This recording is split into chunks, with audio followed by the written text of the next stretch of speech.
let's start with, I guess, the when you entered into the research of this book. I mean, did you contemplate the idea that this road to the massive amounts of mass incarceration we have today started in the Johnson administration?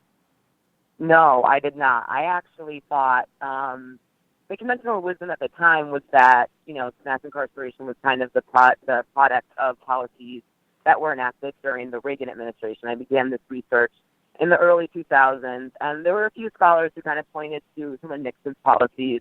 And so I kind of began the research with Nixon. I started in the White House Central Files of the Nixon administration, and I quickly discovered that in order to fully put some of his policies in context, I needed to keep on going back. So then I went back to Johnson, and then Johnson eventually led me to the Kennedy administration. So I was very, the origins of modern American law enforcement came from this very unlikely source, which was the Johnson administration. And I, at the time coming into this research, kind of saw Johnson as this great kind of moment of progressive domestic policy with the war on poverty and all of the civil rights legislation the nation witnessed during his presidency. And people hadn't really dealt with at all the extent to which he was really the architect of modern American law enforcement and began and was the first president to call for the federal war on crime. And so, I mean, how did, explain to us the relationship between, I guess, the war on poverty and the war on crime. And we're talking about, there's two different things here, right? We're talking about a set of assumptions that undergirds almost both of them in some respects. And then, right. and then sort of distinct policies that build off of those set of assumptions. But why don't we start with those set of assumptions and how they manifested through those two different sort of silos of policies? Right, and so we begin to see these assumptions take hold during the Kennedy administration when federal policymakers recognize, okay, there's been these massive social and demographic changes in American society. There's growing clamor for civil rights. There's a burgeoning civil rights movement. And at the same time, American cities are changing drastically. You have kind of the exodus of many middle-class residents from cities to the suburbs, white and black, and so there remains this kind of growing low-income population of Americans.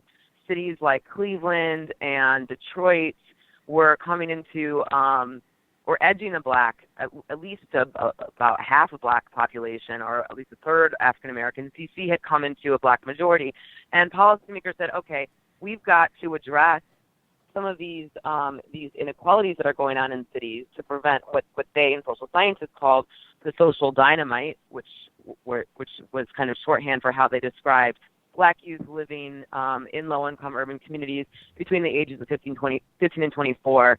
They recognized that there were certain domestic policies that needed to be implemented in order to prevent unrest in cities or kind of this chaos that they feared given these demographic changes.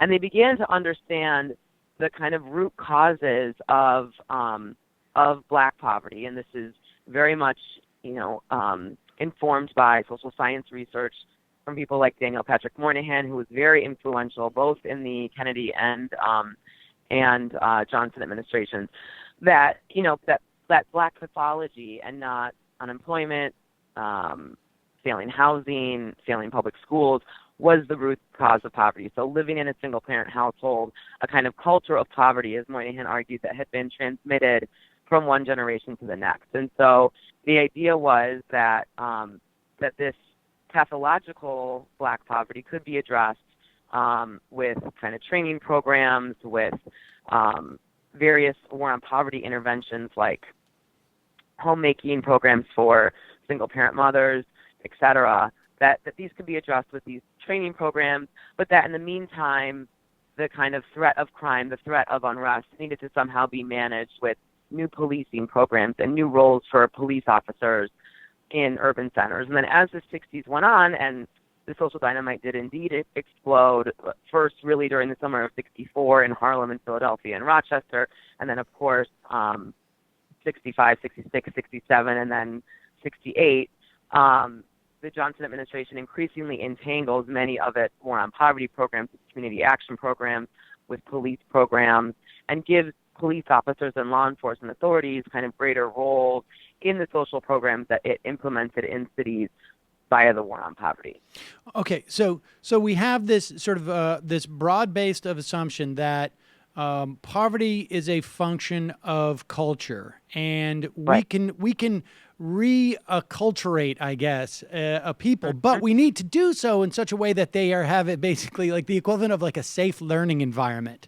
And therefore, we have to separate. I mean, I'm just putting this in context because there is a sort of equality to this, but I'm putting in the context of like, some controversy that'll come up with my kids in preschool. We have to take the kids who are a problem and make sure that we're addressing them. Maybe we got to put a paraprofessional on them or whatever it is. That is sort of the dynamic that's going on here. Hi, folks. Sam Seder here. We still need your help on our Patreon page. YouTube ads have come back, but not nearly as much as we had before. So if you can help us out, any little bit helps. Head over to our Patreon page right at this URL, and you'll help us keep helping you by making videos